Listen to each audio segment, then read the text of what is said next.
ਸੁਖਬੀਰ ਸਿੰਘ ਬਾਦਲ ਤੇ ਹੋਏ ਜਾਨਲੇਵਾ ਹਮਲੇ ਦੀ ਹਰ ਪਾਸੇ ਨਿਖੇਧੀ ਕੀਤੀ ਜਾ ਰਹੀ ਹੈ। ਭਾਵੇਂ ਕਿ ਧਾਰਮਿਕ ਆਗੂ ਹੋਣ, ਭਾਵੇਂ ਸਿਆਸਤਦਾਨ ਹੋਣ, ਭਾਵੇਂ ਕਾਂਗਰਸ ਦੇ ਲੀਡਰ ਜਾਂ ਬੀਜੇਪੀ ਦੇ ਲੀਡਰ, ਉਹਨਾਂ ਦੇ ਵੱਲੋਂ ਹਰ ਕਿਸੇ ਵੱਲੋਂ ਇਸ ਘਟਨਾ ਦੀ ਨਿਖੇਧੀ ਕੀਤੀ ਜਾ ਰਹੀ ਹੈ। ਕਾਂਗਰਸ ਦੇ ਐਮਪੀ ਰਾਜਾ ਵੜਿੰਗ, ਉਹਨਾਂ ਦੇ ਵੱਲੋਂ ਵੀ ਇਸ ਘਟਨਾ ਦੀ ਨਿਖੇਧੀ ਕੀਤੀ ਗਈ ਹੈ। ਪ੍ਰਤਾਪ ਸਿੰਘ ਬਾਜਵਾ ਵੱਲੋਂ ਨਿਖੇਧੀ ਕੀਤੀ ਗਈ ਹੈ ਤੇ ਹੋਰ ਕਾਂਗਰਸੀ ਲੀਡਰਾਂ ਦੇ ਵੱਲੋਂ ਵੀ ਇਸ ਦੀ ਨਿਖੇਧੀ ਕੀਤੀ ਗਈ ਹੈ ਤੇ ਨਾਲ ਹੀ ਜਾਂਚ ਦੀ ਮੰਗ।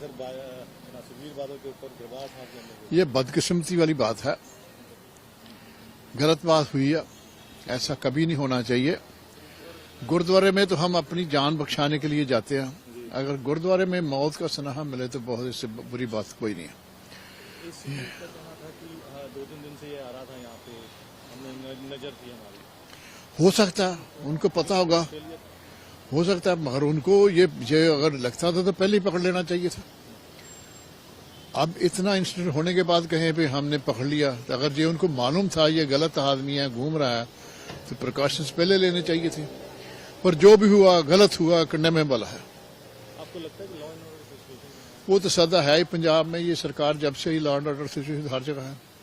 दूसरा, किसान जो 6 तारीख को जा रहे हैं सर दिल्ली की कूच की तरफ, तो क्या करेंगे? किसान जा रहे हैं, दिल्ली सरकार को कुछ ना कुछ कर देना चाहिए। जो वाइस प्रेसिडेंट जी ने कहा है वो उसके बारे ध्यान करना चाहिए। वो भी किसानों का हितैषी है, किसान है, वो गलत बात नहीं कह रहा। सो दिल्ली सरकार को कुछ ना कुछ सोचना चाहिए। बहुत निंदनीय है और गलत बात है, ये नहीं होना चाहिए था, क्योंकि दरबार साहब की प्रेशर है और उसका एरिया है और वैसे भी कानून किसी को हाथ लेने की इजाजत नहीं देता और वहां ऐसा होना बहुत गलत हुआ है। जब श्री अकाल तख्त साहब ने एक जथेदार साहबान ने एक सजा फिक्स कर दी है तो कोई आपको कोई आपत्ति है तो आप जथेदार को दोबारा अप्लाई कर दो।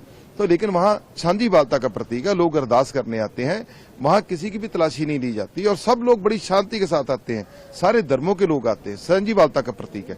तो वहां ऐसा हमला होना बहुत गलत बात है। खालिस्तानी समर्थक भी बताया जा रहा है कि इसमें हो सकता है, वो किसी का भी समर्थक हो सकता है, लेकिन खालिस्तान की कोई बात पंजाब में नहीं है, ना पूरे देश में है। जैसे दूसरे कुछ हिंदू करते हैं वैसे कुछ लोग ऐसे भी लगे हुए हैं, तो इनसे ये देश थोड़ा बटेगा। देश तो एक है, मजबूती के साथ खड़ा है। भाई मैं समझता हूं कि बहुत गलत हुआ, ऐसा नहीं होना चाहिए था। सुखबीर बादल के ऊपर गोली चलना, मैं 100% सरकार की नलायकी मानता हूं। जेड प्रोटेक्टी जो बंदा है उसके ऊपर ऐसी गोली चल जाना, तो ये लॉ एंड ऑर्डर की कहीं ना कहीं दिखता है कि पंजाब के अंदर लॉ एंड ऑर्डर की जो हालात हैं। और जिस व्यक्ति ने भी ये गोली चलाई है, कौन है, कौन नेचुरली कौन है, कहां से है, उसको करड़ी से करड़ी सजा मिलनी चाहिए। करड़े शब्दों में निंदा करता हूं, चाहे वो कोई भी है, उसको बख्शना नहीं चाहिए, उसके ऊपर सख्त से सख्त कार्रवाई जेल ब्रेक का वो रूल्स है, पहले भी जेल ब्रेक किया है बरन सिंह वाले कांड में, और पुलिस एसीपी का बयान आया है वहां से अभी कि हमारी नजर थी, लेकिन फिर भी गोली उसने चला दी। हाँ, तो नजर क्या बनती है? बंदा मर जाता तो फिर आपकी नजर रहती है। ये ऐसे एसीपी को भी सस्पेंड करना चाहिए immediately. They should take action on that ACP also, कि ये कैसे हो गया, जिम्मेदारी किसकी थी। ये तो इंतजार कर रही है सरकार की कोई ना कोई किसी को मार दे, तब काम हम कह देंगे कि ये चूक हो गई है। ऐसा ही है, बहुत सारे लोगों के पास सिक्योरिटी गार्ड्स हैं, उनको मार के चले जाते हैं लोग। तो ये मैं कोई किसी के मन में सुखबीर बादल के लिए नफरत हो सकती है, सिखों में जिस प्रकार की घटनाक्रम हुआ है, क्योंकि लोग बगराड़ी में काफी देर से बैठे हुए थे, लेकिन नफरत का मतलब ये नहीं है कि आप दूसरे व्यक्ति को गोली मार दो। ਅੱਜ ਸੁਖਬੀਰ ਸਿੰਘ ਬਾਦਲ ਦੇ ਉੱਤੇ ਜਾਨਲੇਵਾ ਹਮਲਾ ਹੋਇਆ, ਪਰ ਇਸ ਹਮਲਾ ਕਰਨ ਵਾਲੇ ਨਰਾਇਣ ਸਿੰਘ ਦੇ ਵੱਲੋਂ, ਨਰਾਇਣ ਸਿੰਘ ਚੌੜਾ ਦੇ ਵੱਲੋਂ ਇਸ ਤੋਂ ਪਹਿਲਾਂ ਕਿਸ ਦੇ ਉੱਤੇ ਹਮਲਾ ਕੀਤਾ ਗਿਆ ਸੀ।